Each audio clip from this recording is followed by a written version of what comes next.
Kita lanjut ya. Kali ini kita update saham perbankan, sama kita update lah IHSG kita.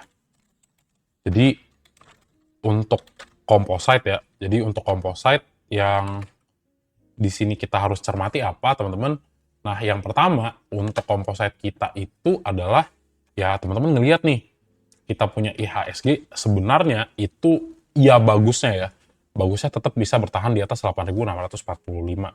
Tandanya apa ya? Secara structure memang kita ngelihat IHSG kita masih bullish.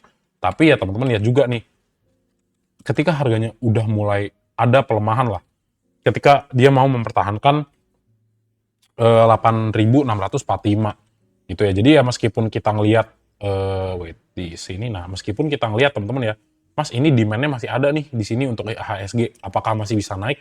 Ya ini tentu bisa gitu kan. Karena ya bagusnya ya setiap dia keluar dari area 8.645, yang teman-teman bisa lihat apa? Yang teman-teman lihat bisa lihat di sini adalah ya harganya mantul lagi nih ke atas ya. Bisa klaim lagi. Nah, tapi ya ini dilihat nih, semakin lama semakin dia nggak mampu untuk naik ke atas ya teman-teman ya. Ya ini berpotensi untuk koreksi tetap bisa. Nah, terus lihat nih di sini ya.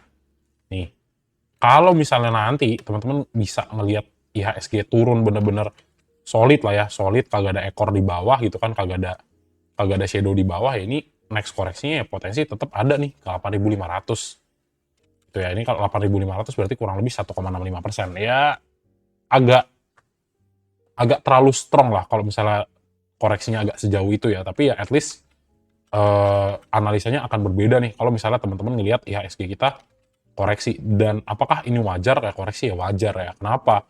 Ya mengingat hari bursa kan sebenarnya udah pendek ya, udah bentar, tinggal bentar lagi 10 hari lagi gitu. Jadi ya kalau ibaratnya salah satunya ya, misalnya nih, kalau misalnya fund-fund besar gitu kan, smart money itu pada TP ya, terus apa manajer investasi pada TP ya, reksadana campuran ya, reksadana saham lainnya itu pada TP dari saham-saham ya, itu tetap bagian daripada mereka untuk bikin report mereka bahwa mereka punya investing strategi itu works gitu ya. Jadi ya kalau misalnya teman-teman ya udah pasti kalah gitu ya. Kenapa ya? Karena mereka yang kelola duit, fund-fund besar gitu ya, fund besar ya, manajer investasi, ya dimanapun mereka berada pasti duitnya kan gede gitu ya. Jadi kalau misalnya mereka keluar sedikit aja proporsinya dari saham ya, teman-teman tahu itu kan outflow-nya keluar agak gede gitu ya. Jadi kenapa Mas Emon ngomong gini ya, supaya teman-teman tahu gitu. Jadi kalau misalnya nanti itu keluar, ya bukan berarti IHSG kita jelek gitu ya. Tapi ya memang udah akhir tahun ya, akan teman-teman wajar melihat akan adanya koreksi gitu ya. Kalau misalnya benar kita lihat berbagai fund itu untuk TP ya. Karena ya kalau teman-teman ingat, reksadana itu juga baik itu campuran maupun reksadana saham itu harus dia ngasih reportnya nih. Ya ibaratnya di full year kan report setahun dia gimana, kuartal terakhir gimana, half year dia gimana, itu kan dia harus report kan. Dan ini tahun terakhir kan, tutup buku kan. Jadi sebenarnya janganlah berekspektasi lebih banyak. Supaya apa? Supaya teman-teman nggak nyangkut. Udah itu aja harapannya ya. Di nggak nyangkutnya itu loh, harapanku tuh nggak nyangkut aja udah bagus gitu ya. Baru nanti kita coba pelan-pelan cari cuannya. Itu ya. Oke. So, itulah untuk update composite kita. Cek juga ya, momentum juga udah turun nih, biasa ya.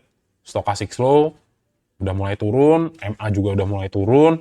Jadi mulai ngerem ya, teman-teman ya, mulai ngerem. Oke.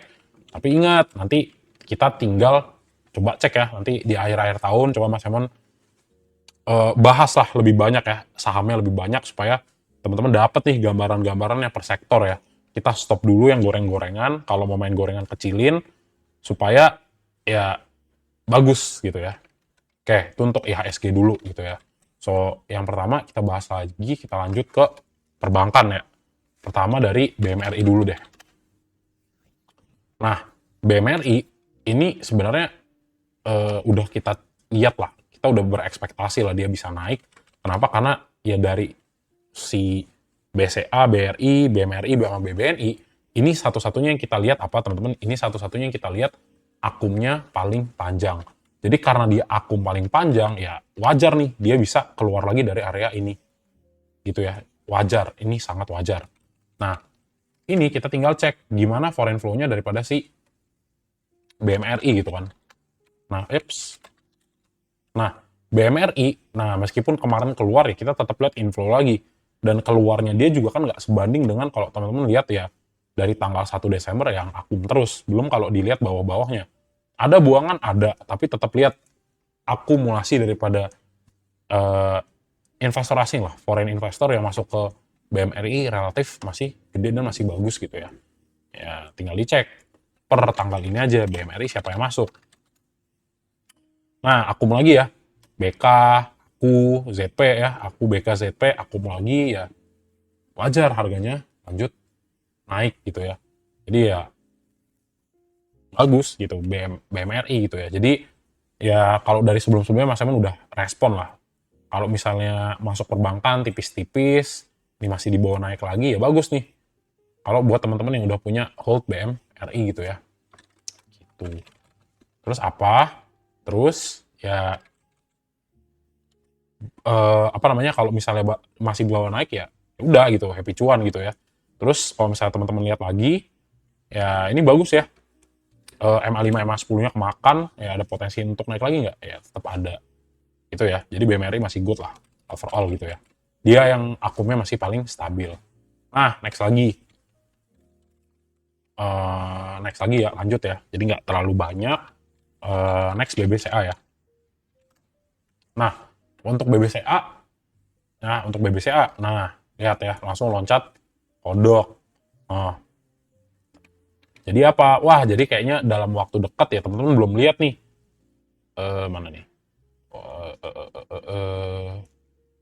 Nah ini ya. Nah, jadi dalam waktu dekat ini ya teman-teman belum bisa lihat nih BBCA balik lagi ke 7.500. Kenapa ya kalau dia bounce back lagi dan besok lebih tinggi dari 8.250, ya udah harganya kalau misalnya makin tinggi ya ini akan lama nih klaim lagi 7.500 ya. Jadi meskipun secara technical gap itu adalah utang teman-teman ya, tapi ya semakin si sahamnya malah makin jauh ya, konteksnya di sini ada gap di bawah, kalau dia sahamnya makin jauh ya ini akan makin jauh nih dia untuk penuhin gapnya yang di bawah. Bukannya nggak akan mungkin, tapi akan lebih lama gitu waktunya ya. Jadi kalau misalnya nanti, kapan kita bisa ngelihat 7.500, ya kalau misalnya porsinya tiba-tiba, harganya ya tiba-tiba BBCA ada under di 8.000 ya, di bawah 8.000 teman-teman baru bisa lihat potensi lagi tutup 7.500. Nah, jadi kalau kemarin yang udah beli BBCA kan lumayan ya teman-teman ya, yang beli di 8.000 kan udah cuan kan, gitu. At least nyicil lah. Karena apa? Karena ya nggak bisa. Time the bottom nggak bisa ya, sulit ya. Gitu. Jadi ya kalau misalnya udah nyicil kemarin lumayan lah ya, dibawa langsung naik 3%. Gitu. Nah ini juga momentumnya bagus ya BBCA ya. Nah nih GC lagi ya, Golden Cross lagi. Tinggal kita cek si BBCA gitu kan. Nah masuknya 190M ya. Oke, akum lagi. Jadi ya potensi naik bisa. Nah, nextnya gimana nih? Ya nextnya dia klaim dulu nih 8.400 gitu ya. Kalau 8.400 ya bisa diklaim, ya ini ada potensi si bro ini akan naik lagi. Tapi kalau misalnya seandainya pun turun, nah ini harus diupdate nih. Dia turunnya berapa kali? Kalau cuma sekali terus naik lagi ya nggak jadi masalah. Tapi kalau misalnya nanti koreksinya beberapa kali ke bawah, nah ini lah yang menjadi katalis untuk teman-teman ngelihat BBCA bisa balik lagi gitu ya ke 7.500-nya secara teknikal. Tapi ya selama yang namanya BBCA balik lagi ke area 8.300, 8.400, nah ini untuk sementara akan sulit dan probability-nya akan kecil untuk BCA tutup gap di 7.500 gitu ya. Gitu, terus kita cek ya, BBCA udah dicek, asingnya akum lagi, tapi ya sebelum-sebelumnya udah kelihatan lah outflow-nya juga lumayan banyak kan. Jadi emang enaknya kalau perbankan gitu ya teman-teman ya. Masuknya bertahap. Supaya apa? Supaya teman-teman tidak merasa loss, tapi teman-teman ngerasanya itu nabung, tapi ya udah se-effortless mungkin gitu ya. Karena ya agak sedikit gak mikir lah kalau teman-teman ambil big three lah ya. BCA, BRI, sama Mandiri gitu ya. BCA. Nah, sama ya. Itu aja aktornya ya. CP, Aku, KZ, BK, BB kadang-kadang, KZ juga sama. Ya itu doang kan sebenarnya yang beli saham kayak gini. Jadi ya itulah kenapa tak bilang ya kalau misalnya lihat harga perbankan tuh makin turun, teman-teman jangan takut belinya jangan langsung all in, tapi belinya bertahap gitu ya, supaya semakin turun teman-teman tetap punya exposure beli di harga yang lebih murah, relatif lebih begitu gitu ya. Gitu, oke. Di BBCA overall bagus, dan kalau teman-teman pegang jangka panjang juga bagus. Kenapa Mas tahu bagus? Ya udah lihat aja coba hitung berapa banyak saham yang ada dari tahun 2008 ya, tahun 1900 sampai sekarang, dan dia masih konsisten naik. Iya, jangka panjang. Disinilah makanya karena kita tahu dia gerakannya lama dan harus jangka panjang, disinilah kalau teman-teman gunakan sebagai menabung gitu ya. Jadi pelan-pelan, effortless ya. Tapi panjang gitu. Jadi nggak ngerasa nih harganya naik turun. Tapi tetap konsistensinya yang dijaga. Kalau mau masuk saham-saham yang gede kayak BBCA gitu ya, BBCA BRI lah. Itu ya. Sedikit overview aja gitu ya. Lalu nextnya BRI ya. Nah, BRI juga udah tak bilang ya. Nah, ini nggak tahu ya siapa yang ngikutin Mas Emon ya. Hopefully udah cuan ya. Wait, agak nge-lag. Ups. Sorry. Nah, ini ya di BRI ya teman-teman ya. Nah, ini kan udah tak bahasin ya. Loncat kodok langsung naik 4%. Nah, ini udah tak bilangin ya. Ini bottom nih 3590 sampai 3660. Wah, mantep ya. Yang udah cuan di BBRI ya. Ini udah tak bilangin ya. Mas Emon udah berbusa lah ngomong di perbankan lah ya. Jadi kalau misalnya udah cuan gimana Mas? Kalau misalnya udah cuan ya, teman-teman dapat harga yang bagus, masuk aja kalau misalnya setiap bulan, akhir bulan gitu kan. Tabung aja cicil, gak apa-apa dikit-dikit. Misalnya nih, mau beli BRI 2 lot, tapi karena lihat harganya naik, masuk aja 1 lot. 1 lotnya lagi diapain? Sisa 1 lot lagi simpen dulu, jangan dibeli. Ketika harganya turun, jadi nanti di bulan depannya teman-teman bisa jatahnya jadi 3 lot gitu ya, simpelnya. Jadi se-effortless mungkin lah gitu ya. Jadi teman-teman nggak buru-buru kalau di perbankan. Nah ini kan juga kemarin udah dapat bottom ya. Udah dapat bottom, ya jadi lumayan gitu ya. Tinggal bikin aja konsistensinya, nggak apa-apa dikit-dikit. Kenapa? Karena nggak peduli teman-teman ya. Orang lain cuannya itu berapa tuh kita nggak peduli gitu ya. Teman-teman peduli pada portofolio sendiri gitu. Oke, aku masuk di BBRI, mau coba nih komit ya, coba bikin resolusinya. Kalau yang udah punya BBRI misalnya, Mas aku mau coba nih setiap bulan nyisihin sedikit ya, mau masuk 1 lot atau 2 lot di BBRI aja, tapi tak masuknya sisihin buat nabung gitu ya, pelan-pelan 1 lot, pelan-pelan 1 lot, nggak jadi masalah gitu ya. Kenapa? Karena ya konsistensinya untuk nge-build habit nabung di saham yang bagus aja itu udah oke banget gitu ya. Jadi kalau misalnya habitnya udah bagus nih, ya udah nanti tinggal gedein gitu ya. Karena apa? Karena kalau teman-teman pegang saham kayak BBRI, dividennya itu udah gede gitu ya. Dividennya termasuk lumayan lah. Nggak nggak langsung gede sih, tapi ya kalau misalnya dikumpul-kumpulin kan juga sebenarnya lumayan gitu ya. Nice gitu ya. Udah cuan sampai 3-4%, nggak apa-apa teman-teman ya. Nanti yang udah punya BBRI, coba pantau kalau dia mau RUPS, datang ke RUPS-nya, makan gratis di sana. Coba liatin tuh investor-investor gede kayak apa di situ. Gitu ya, di RUPS-nya silakan dilihat ya. Gitu, oke, sip ya. Gitu. Karena long game lah ya, long term lah ya untuk perbankan ya. Tapi at least bertahap itu juga udah good lah buat teman-teman gitu ya. Jadi ya nggak ya Mas Emon karena udah tahu lah ya saham yang kayak gini bagus, jadi yang nggak akan tak bahas cuma teknikalnya doang gitu ya. Ya mungkin ada sebagian yang bosan, tapi ya hopefully kalau ada teman-teman yang kebantu nih di sini ya mantap gitu ya. Oke, next lagi ya. Oh ya, sorry lupaan. BBRI ya. Ups, BBRI. Nah, ya akhirnya ya. Ya dari udah lama banget ya kita kawal ya dari tanggal 25 bulan lalu ya. Buangan 1,2 T ya, tetap teman-teman ya kita ngelihat berpotensi turun terus, ya udah nggak apa-apa, tetap cicil gitu kan. Yang penting teman-teman udah tahu nih ini harga yang lagi murah gitu ya. Akhirnya akum lagi. Tinggal kita lihat lagi ya. Happy yang ngeliatnya ya. Nah, ZP, CC, ada Kang Guyur CP, ada aku masuk, bagus lah ya, ada ZP masuk. Buang barangnya siapa? YP. Hah? Kok retailnya buang ya? Kok retailnya buang ya? Kenapa nih? XC, XL, terus siapa lagi ya? Coba tadi BBCA. Loh. Kok retailnya buang di BBCA teman-teman ya? YP, XC, XL ya? YP, XL. YP, XL, XC kok buang ya? Kenapa ini? Anomali apa ini? Kok perbankan dibuang ya? Ya sudah, teman-teman yang udah entry, bagus lah ya. Udah terbalik berarti ya. Udah kebalik tuh tadi. Retailnya buang, teman-teman masuk ya. Bagus lah ya. Berarti teman-teman masuk yang beberapa hari kemarin ya. Itu masuk bersama Smart Money ya. Jos ya. Sip. Oke, lanjut lagi. Ya. Sorry buat target ya, kelupaan ya. Saking semangatnya gitu ya. Jadi kalau misalnya teman-teman lihat, ini kan momentumnya dapat banget ya. Momentumnya dapat banget. Ya next target sih simpelnya ya nggak muluk-muluk lah. Tetap di atas 3.760 aja. Ya baru bisa kita targetkan sebenarnya yang terdekat lah ke 3.880. Gitu lah, simpel aja ya. Perbankan nggak bisa ekspektasi terlalu banyak. Tapi kalau misalnya memang dia naiknya tinggi banget ya udah happy cuan lebar buat teman-teman yang masuk rada di bawah gitu ya. Oke, sip ya. Gus, oke. Next lagi itu BBNI ya. BBNI.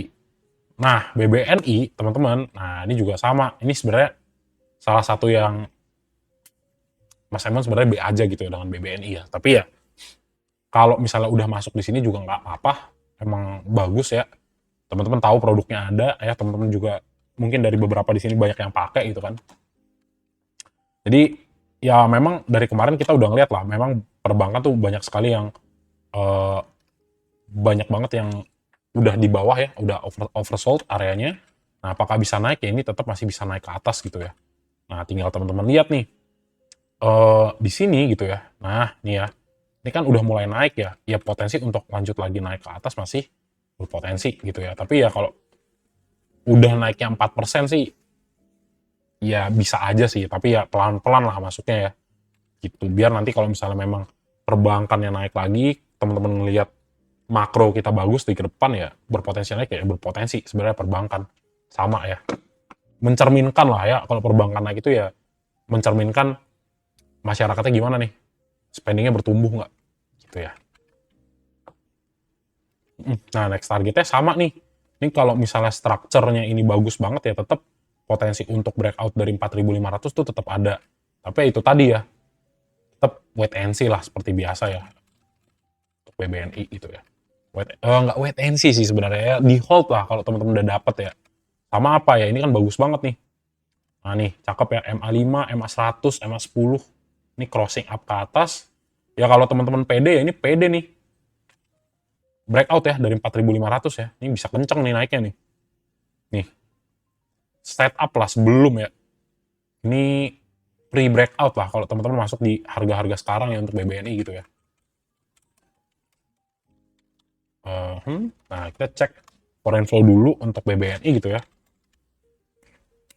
Nah, akumnya gede ya, loncat ya.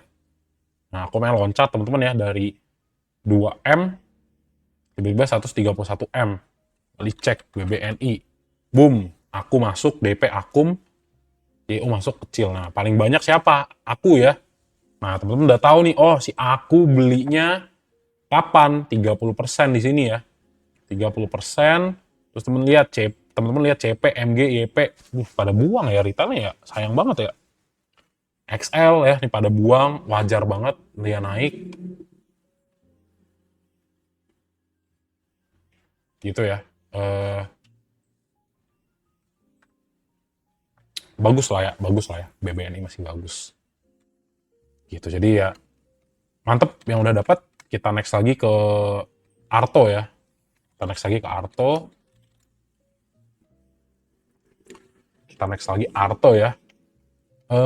Arto ya teman-teman ya. Ini kan dibawa naik 11%. Nah, kalau misalnya kita ngomongin momentum ya ini bagus gak? Ya ini bagus nih. Dia mau breakout ke atas ya, dan bahkan udah breakout ya kalau dari 2200 gitu kan. Nah, apakah ada potensi untuk lanjut naik? Ya ini bisa nggak? Ya ini bisa gitu ya. Lanjut lagi naik. Tapi dilihat nih, isinya retail nggak? Kalau isinya retail ya wait and see. Tapi ya kalau misalnya teman-teman lihat di sini atau udah punya barang dari sedikit agak bawah ya bisa masuk nggak? Bisa di hold nggak? Ya ini bisa gitu ya. Kenapa? Karena teman-teman pas banget ya MA10, MA100, MA5 crossing semua. Jadi tuker tren ya ini kelihatan di sini ya. Kalau dari kita ngomongin dari moving average, sama teman-teman juga lihat untuk pergerakannya nih di sini ya. Nah, tuh ya, udah crossing up juga. Jadi apakah ada potensi naik? Ya kalau dari struktur dan juga posisi candle yang seperti ini ya kita bisa ngeliat ada potensi naik. Ya ini bisa jadi ada. Dan lumayan gede lah. Kenapa ya? Karena teman-teman lihat dia naiknya solid dan nggak ada shadow candle di atas gitu ya. Gitu. Oke. Terus apalagi? Terus kalau misalnya teman-teman cek untuk si Arto gitu ya. Nah, Arto, nah ini asingnya masuknya tipis ya. Naik 11%, asingnya masuk tipis. Bahkan di bawah ketika tanggal 11 yang asingnya outflow 5,8 M. Nah, tinggal dicek nih siapa yang masuk Arto gitu kan. Oke, Arto ada CC, DR, Aku, AZ, PD, ZP, CP. Nah, ini bagus-bagus ya masuk ya. Terus jumlahnya juga nggak begitu banyak ya, sama rata lah. Yang jual siapa? IU, KI, ini nggak kenal lah. YP, XC, XL, buang. Tapi ya kayaknya dikit ya. Oh, volume tuh dia lumayan kok ya. Jadi kayaknya retail nggak terlalu banyak ya masuk sini ya. Karena ini netnya net sale teman-teman ya. Net sale kalau seminggu ada gambaran ya. Kalau seminggu sama ya. Retailnya masih buang ya. Jadi kalau misalnya teman-teman lihat ya, apakah sebenarnya si yang namanya Arto masih bisa naik ya? Ini masih lah. Karena teman-teman nggak lihat retail participationnya gede ketika ngangkut harganya ini naik gitu ya. Nah, next targetnya kemana? Ya untuk yang udah punya BBB gitu ya. Next targetnya ya simpelnya ke 2300 ya. 2300 dulu lah, testing ya. Ini juga berlaku ya kalau misalnya simpelnya gini. Sebenarnya memang targetnya ke next-nya ya, karena dia berhasil break dari sini ya ke 2300. Tapi kalau misalnya ada downside sedikit, nah ini teman-teman berpotensi nggak ya? Berpotensi nih kalau misalnya retailnya kembali FOMO besok gitu ya. Tapi sebenarnya harapannya kalau dia bisa klaim dan tetap bertahan, enggak lah, bilangnya dia tetap bertahan di atas 2200, ya potensi ke 2300-nya akan lebih besar gitu ya. Gitu, oke? Sip ya. Gitu. Terus Arto ya, Arto next lagi itu kita coba cek untuk siapa ya? Arto BBYB ya. Nah, BBYB. Menarik nih. BBYB ya. Nah, BBYB. Nah, ini BBYB kan sebenarnya masih kelihatan naik ya. Masih naik. Nah, tapi inget nih. Ini biasa ya, coretan. Nah, BBYB memang masih naik, teman-teman ya. Dan ini kan sebenarnya ATH ya. Ini pertanyaannya, apakah bisa naik? Ya tinggal teman-teman lihat. Ya besok, pergerakan hari ini ya teman-teman bisa lihat nih. Kayak stochastic slow-nya naik. Ya, stochastic slow-nya naik. Dan masih ada di atas, potensi naik ada. Tetap ada nggak? Ya ini tetap ada. Kalau misalnya dicek, ya udah tinggal ngambil Fibo aja, 1. Kalau 4 ketinggian nggak ya? Kayak aku ambil 4 dulu. 4, mana 4? 4. Nah, gini ya. Kalau besok BBYB bisa klaim area 585 gitu kan. 585 ya next targetnya 630 ya, retracement terakhir ya. Di 4,618 di 630. Kalau memang bisa. Tapi cek ya, coba teman-teman lihat nih, ini harganya naik 20%, kira-kira siapa partisipasinya. Nah, selalu hati-hati teman-teman ya, ketika teman-teman melihat sebuah saham harganya naik tinggi, tapi aslinya net sell. Kita cek, asumsinya bener nggak? Kalau asumsinya salah, kita cek nih, kira-kira yang paling mendekati apa gitu kan. Nah, cek BBYB, XL, top buyer. Gitu ya. Jadi, nggak bisa berekspektasi banyak ya, teman-teman bisa lihat XL, XC, YP-nya nggak ada ya. Jadi XL, XC, itu paling banyak beli ya, retailnya di sini banyak beli ya. Salah satunya XL dan XC. Ini CC juga belinya banyak. Nih kayaknya CC-nya CC retail ya. Kayaknya CC-nya CC retail nih. Terus cek lagi siapa yang gede-gede. Ini biasa aja. Ini kayak CC retail ya. Nah, lihat buangannya. BK, Tumben, YP, buang ya. PD, ZP. Nah, ini hati-hati ya.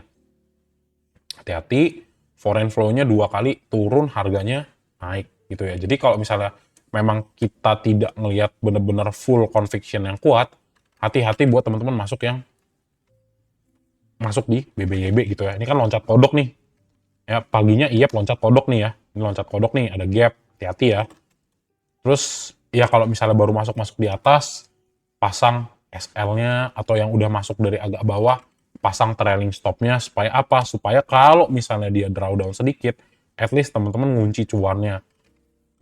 Sama buat teman-teman yang di atas yang dimasuk di pucuk-pucuk, pasang stop loss-nya supaya kalau nanti drawdown kayak wifi, kayak koin, itu at least teman-teman udah tahu, oke, saya kunci loss-nya pokoknya jangan lebih dari 3%, jangan lebih dari 4%. At least teman-teman udah tahu, udah siap. Oh iya nih, saya siap-siap deh. Ya, di sini ada ketua himpunan retail XL ya, masuknya paling gede. Jadi kalau misalnya turun, ekspektasi udah, oke, saya ekspektasi dah loss-nya 3%. Kalau misalnya kena hit ya udah tunggu dulu gitu ya.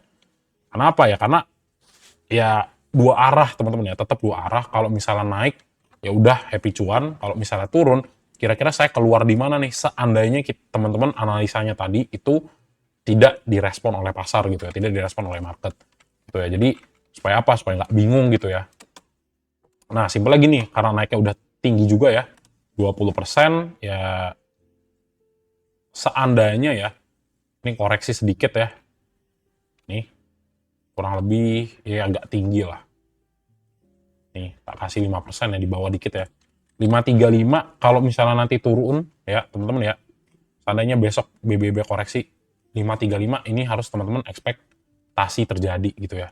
Kenapa ya? Supaya siap nih, oh turun ke 535 emang iya, saya masuknya agak di pucuk gitu ya.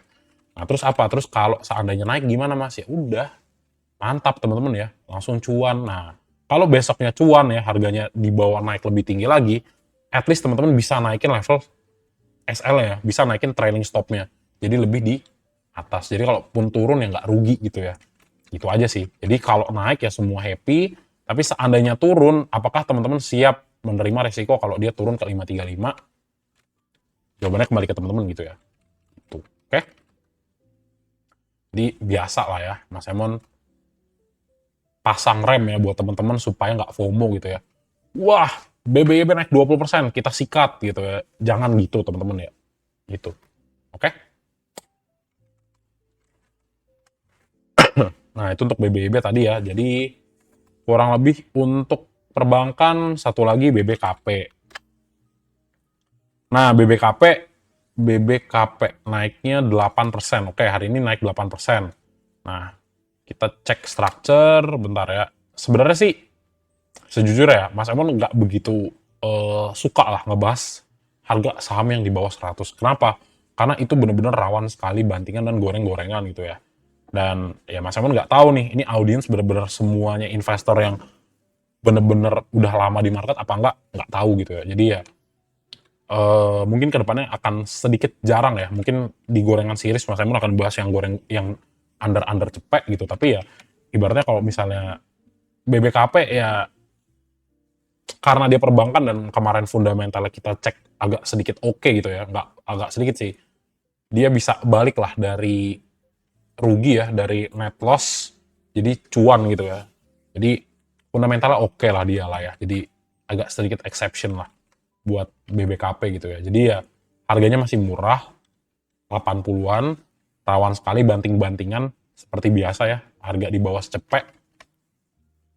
Apakah ada potensi untuk BBKP naik? Ya ini tetap ada. Teman-teman yang pertama lihat momentum, stochastic flow-nya naik, terus lihat lagi, ini MA5, MA10 dimakan sama dia ya, per hari ini, dia crossing up ke atas, jadi apakah ada potensi naik? Ya ini tetap ada potensi naik. Nah, terus teman-teman lihat, nah ini momentum, nah ini nih ya. Nah, ini inverted head and shoulder formation. So basically apakah akan ada potensi upside? Ya ini tetap berpotensi gitu ya. Tetap berpotensi, tapi tetap apa yang harus dilihat, yang harus teman-teman lihat adalah akumulasi dari asingnya, basically begitu. Kenapa? Karena kita nggak mau lebih banyak domestik di sini, dan ketika harganya dibawa naik kemudian dibanting, itu nggak recommended lah kalau saham kayak gitu ya. Mau sebagus apapun, kalau misalnya asingnya nggak ada, lebih baik cari saham lain gitu ya. Tapi ya kita cek dulu lah ya. Nah, so untuk BBKP ya. Nah, lihat, oke. Bagusnya kenapa? Karena teman-teman melihat adanya entry daripada asing gitu ya. Asingnya masih akum, dan akumnya makin lama makin gede. Nah, ini udah kelihatan dari mana? Dari tanggal 5 lah, 5-nya masuk, buang lagi, masuk lagi 5M ya, 5,1 di tanggal 12 hari Jumat. Kemudian kita lihat lagi nih, ada lonjakan ya, tandanya inflow-nya makin bertambah. Bagus gak? Bagus, dan ini yang kita suka gitu ya. Nah, tinggal dicek nih BBKP siapa yang masuk ya gitu ya. Kan pasti akan kelihatan tuh. Oh, ZP dan aku masuk di BBKP dari tanggal 8 sampai 15, seminggu dulu ya. Nah, ini XL ada nih ya, gede juga. Terus dicek, oke, tanggal 15 ZP XL aku. Nah, teman-teman yang masuk di hari ini yaitu teman-teman masuk bareng si ZP ya. Nah, jadi lihat nih, oke, XL-nya top 2. Hati-hati, rawan juga untuk koreksi ya. Kalau bebannya terlalu banyak di retail. Nah, terus teman-teman lihat, oke, BQ, YP-nya buang, jadi agak seimbang lah ya. Jadi retail satu di kiri, retail satu di kanan. Oke, BQ juga ada, BQ-nya buang barang ya. Mungkin asumsi kita BQ-nya yang pegang barang lebih banyak ya. Bisa juga, bisa jadi. Itu sih palingan ya, per tanggal 15. Jadi udah tahu ZP masuk, asingnya inflow, potensi naik ada nggak? Ya ini tetap ada gitu ya, dan ini potensinya besar untuk naik. Tapi tetap nih, ini kagak tahu ya, sebanyak ini yang nonton, kalau misalnya besok FOMO di BBKP ya BBKP-nya tetap loncat teman-teman ya. Gitu. Jadi ya berpotensi naik, ini berpotensi naik, tapi ya tetap ya, kalau misalnya terlalu banyak retail, biasa ya, ekspektasi juga untuk koreksi sampai 78. Jadi Mas Emon jelasinnya dua arah. Kalau naik ya udah teman-teman cuan, targetnya ke 85. Seandainya turun ke 78, teman-teman apa yang mau dilakukan ya? Antisipasinya gimana ya kalau harganya turun ke 78? Itu kembalilah ke teman-teman sendiri. Tapi ya kalau kita ngomongin structure, di sini structure-nya bagus ya. Higher low-nya terbentuk kembali. Gitu ya. Oke, teman-teman, jadi kurang lebih itu ya untuk pembahasan di sektor perbankan. Ya, kalau udah dapat di sini, mantap ya, happy, cuan, oke?